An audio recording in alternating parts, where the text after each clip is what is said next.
ரீசெண்டாக ராஜபாளையத்துலேருந்து கன்னியாகுமரி போகலான்னு பிளான் பண்ணாங்க. ராஜபாளையம் பஸ் ஸ்டாண்டு போனால் நமக்கு டேரெக்டாகவே நாகர்கோவில் பஸ்ஸே வந்துருச்சுங்க. மதியானம் 2:10க்கு எடுக்கிற இந்த பஸ்ஸு ஷார்ப்பாக 4 மணி நேரத்தில் வந்து நமக்கு நாகர்கோவில் வந்து ட்ராப் பண்ணுறாங்க.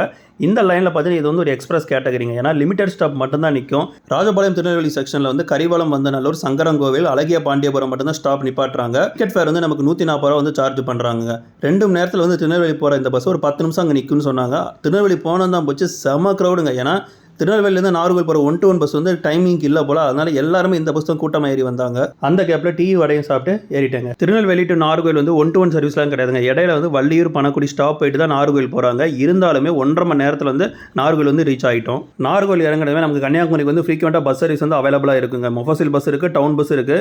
டவுன் பஸ்ஸில் பார்த்தீங்கன்னா ரூட் நம்பர் 1 வந்து ஆப்ரேட் பண்ணுறாங்க. இது வந்து டேரெக்டாக வந்து நமக்கு கன்னியாகுமரி போகிறது. பஸ்ஸு பார்க்க தாங்க பழசு மாதிரி இருந்துச்சு, ஆனால் ஸ்பீடு வந்து தரமாக இருந்துச்சு. டிக்கெட் ஃபேர் வந்து 20 ரூபா சார்ஜ் பண்ணாங்க. சுசீந்திரம், கொட்டாரம் வழியாக போகிற இந்த பஸ்ஸில் வந்து 50 நிமிஷத்தில் நம்ம கன்னியாகுமரி வந்து ரீச் ஆகிட்டோம். ஸோ 5 மணி நேரத்தில் வந்து நம்ம ராஜபாளையம் கன்னியாகுமரி வந்திருக்கோம். 160 ரூபா டிக்கெட் ஃபேர் மொத்தமாக. இந்த மாதிரி பஸ் ரிலேட்டட் இன்ஃபர்மேஷனுக்கு வந்து நம்ம சேனலை சப்ஸ்கிரைப் பண்ணிக்கோங்க. டடா.